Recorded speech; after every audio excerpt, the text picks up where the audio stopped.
Hello everyone, Michael the Librarian of Magic here, finding and cataloging the magical and pointing you to it. Today is October 11th, and I have another Disney villain drawing for you today.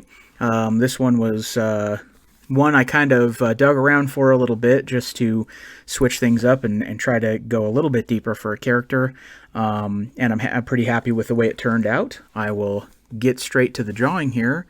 It is the Sheriff of Nottingham from 1973's Robin Hood. The Sheriff of Nottingham is kind of interesting right off the bat because, he doesn't really have a name, per se, at least certainly not in the Disney version. I'm not sure about any of the original tales of Robin Hood, but he's just referred to by his title, the Sheriff of Nottingham.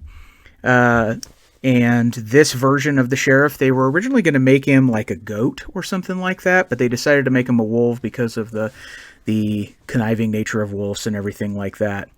He was principally animated by Milt Kahl, who I've mentioned many times, and John Lounsbury, who I also mentioned many times, both of whom were in Walt's Nine Old Men. He was voiced by an interesting voice actor named Pat Buttram, who was a guy from the South. I believe he grew up in Alabama. And he's got this very interesting Southern style to him. And one thing that I think is a really cool choice for the movie, I think it was a great idea for them, is they didn't ask him to change his accent or anything like that when they cast him in this role. Pretty much everybody around him has, British-style accents, in more or less, at least of all of the bad guys, Prince John and Sir Hiss and everything. But they didn't ask Pat Buttram to change his Alabama accent. They sort of kept it as this Southern style, which I think is actually a really cool choice.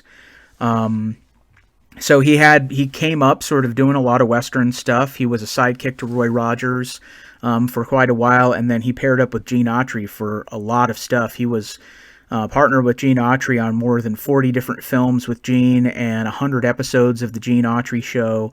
He did a lot of kind of Western style entertainment.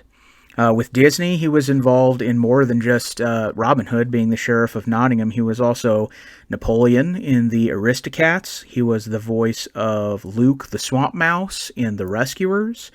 He was the voice of Chief in The Fox and the Hound.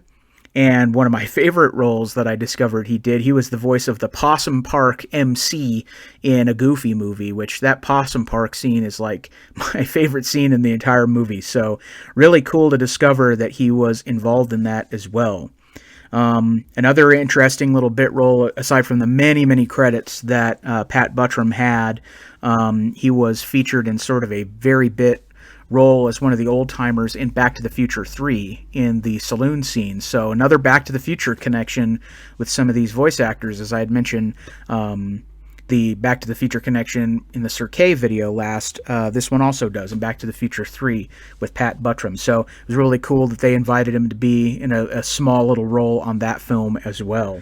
In the context of the story, the Disney version of the film, he's kind of afraid of Prince John's power, but he doesn't really respect him. He sings this song about how Prince John is a phony, false king.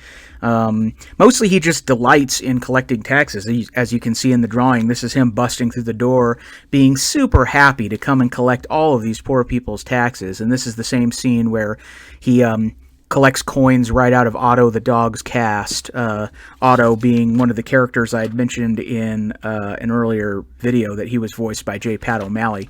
So yeah, that's kind of a fun scene where he's just going around collecting the taxes. Eventually he steals money straight out of the donation box at the church, and that's a bridge too far for Friar Tuck.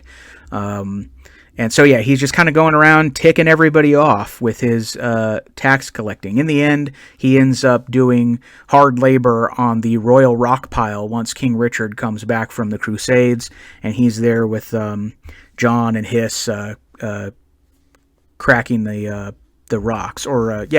He's in the rock pile at the end of the movie. Apparently, in an alternate ending, he was at Robin and Marion's wedding, and he sheds a tear, sort of similar to what happens with the Stabbington brothers in Tangled Ever After. but that wasn't actually included in the final cut of the movie.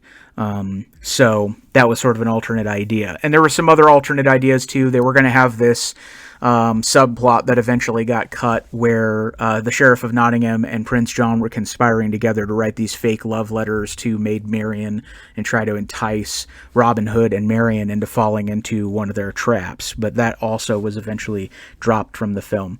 But a fun character. I particularly like it because I like the work of Pat Buttram. I think casting him was kind of a stroke of genius in the midst of this movie. It just gives the movie this extra little interesting flair and this extra little character beat that I really like. And yeah, he's just a really cool actor that shows up in various Disney movies along the way that you might not have known about. I certainly didn't know everything in his body of work, and it was really cool to find out about him. So hopefully you found that as interesting as I did, that you were entertained and informed by this, that you enjoyed the drawing, and that it added a little bit of villain joy and Halloween treat to your day. Join me tomorrow when I have another one of these for you, and one for every day for the rest of the month. Until then, take care, have a great day. Bye-bye.